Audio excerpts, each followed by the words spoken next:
বিশ্বনবী তাহাজ্জুদের সময় দাঁড়িয়ে যেতেন। ছোট্ট একটা ঘরে চাটাইয়ের উপরে বিশ্বনবী মা এসে শুতেন, গাদাগাদি করে জায়গা নাই। মাঝরাতে বিশ্বনবী তাহাজ্জুদের জন্য দাঁড়াতেন, আল্লাহু আকবার বলে দাঁড়িয়ে যেতেন, নামাজ শুরু করে দিতেন। বিশাল বড় সূরা পড়তেন, কিরাত পড়তেন, রুকু করতেন, কিন্তু সিজদার জায়গায় সিজদা দেওয়ার জায়গা নাই। সিজদার জায়গায় মা এসা পা বিছিয়ে শুয়ে আছে।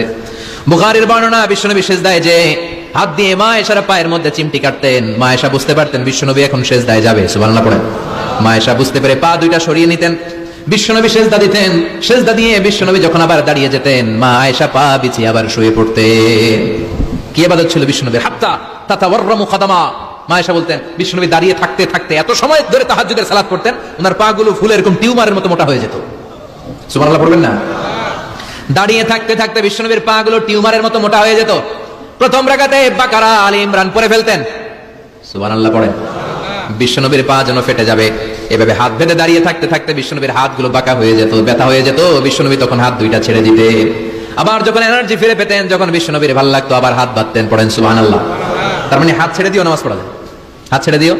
মালিকি মাযহাবের কিছু স্কলাররা ওনারা মত নিয়েছে, ওনাদের অনুসারীরা এরসাল করে। আমাদের দেশে কেউ বাঁধে এইভাবে, কেউ এইভাবে, কেউ এইভাবে। মালিকিরা বাঁধেই না, কেউ বাঁধবই না, কি করবি কর, আছে না নাই? আপনি যদি হজ করতে যান মক্কা মদিনায়, এই আমলগুলো দেখতে পারবেন। এটা সুন্নাত একটা আমল। হাত ছেড়ে দিলেও যেখানে সালাত হয়ে যায় ওই জায়গায় কই বাঁধবে, এই নিয়ে কিলাকিলি আছে না নাই? উপরে না নিচে, আমিন জোরে না আসতে, আছে না নাই? বিশ্বনবী লম্বা সময় দাঁড়িয়ে তাহাজ্জুদ করতেন। তাহাজ্জুদ করলে আপনার মর্যাদা বাড়ায় দিবে কে?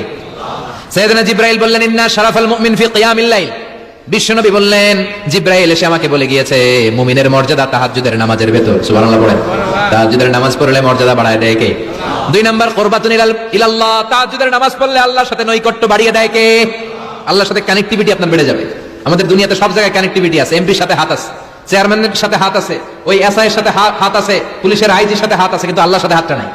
কথা কন, আসল জায়গায় কানেকশন লাগানো দরকার। চিল্লায় বলেন ঠিক কি না? মান লাহুল মাওলা ফালাহুল কুল্লু।